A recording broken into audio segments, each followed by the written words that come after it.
Conspiracy theorists, folks, there's loads of them now. They abound. They're all over everywhere. I get a good few coming on here.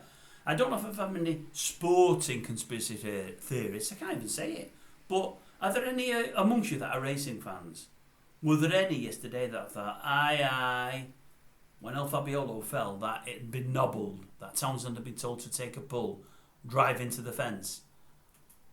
Did any of you think Townsend had been asked, or will he have been asked by the bookmakers, to not win on El Fabiolo yesterday?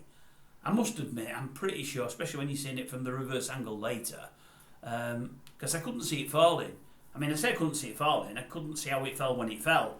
It's an horse, I've said it on here before, it was never a massive banker for me, because I always think it's got one or two really bad jumps in it on any circuit, but it gets away with them and it's got a fantastic engine.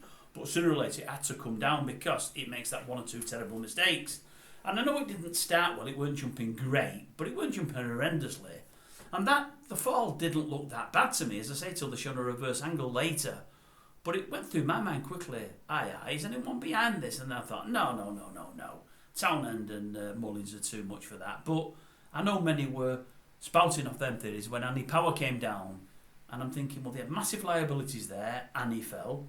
Massive liabilities yesterday. They're saying not as heavy, but still massive liabilities. And it came on the back of a terrible first day for them.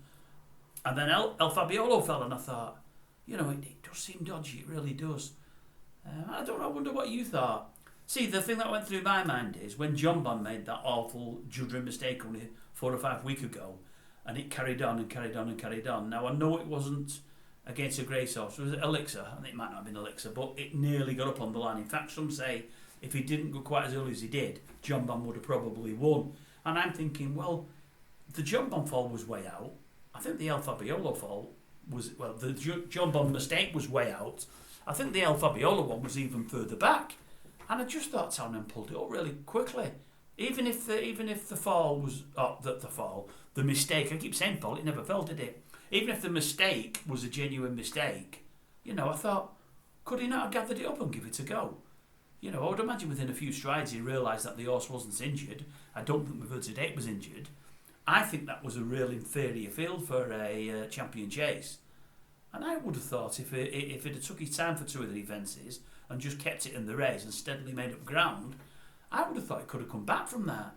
As I say, I know it was jumping poorly, and maybe it would have jumped every fence poorly, but then again, maybe the really bad mistake could have shook it up and it might have, what's it in its mind, concentrated its mind.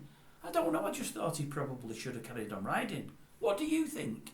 I know what you'll be thinking when you start this video. The guy keeps mentioning the fall, it never fell. I know, but you know what I mean. The mistake, that's what I meant. It's late now and I'm finishing for the day and I've had enough. It's been a long, long day. Last one, folks. Hope you've had a good day. If you've been watching the race, hope you've had a good day. Hope you have a better one tomorrow.